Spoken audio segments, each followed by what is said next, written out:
ইজ্জত রক্ষার জন্য যদি কোরবানি করা হয় সেটা কি কোরবানি হবে? জোরে বলতে হবে, সেটা কি কোরবানি হবে?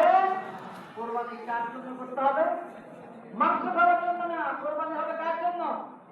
আল্লাহর জন্য কোরবানি করতে হবে। এই জন্য আল্লাহ রাব্বুল আলামিন সূরা আন-নামের মধ্যে আমাদেরকে শিখাচ্ছেন, কুল ইন্না সালাতি ওয়া নুসুকি ওয়া মাহইয়ায়া ওয়া মামাতি লিল্লাহি রাব্বিল আলামিন।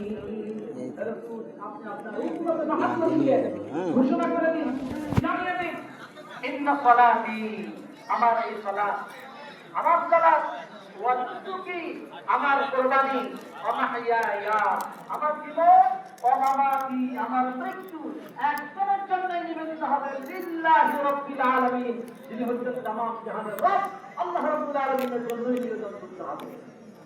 প্রিয় ভাইরা, এই জন্য আমরা দোয়ার ভিতরে আমার করি ক্লিয়ার করি না, দোয়ার ভিতরে আমরা এই কথাটাই বলি, কি বলি?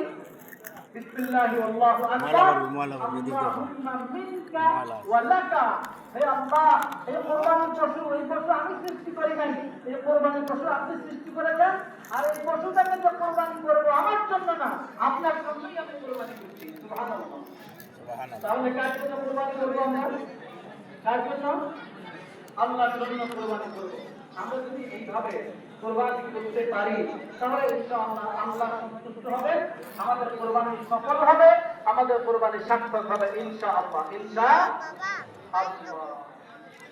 প্রিয় ভাইরা, এরপরে আমি আপনাদের উদ্দেশ্যে যে কথাটা বলতে চাই, কোরবানি আমরা কেন করি? কোরবানি কেন করি?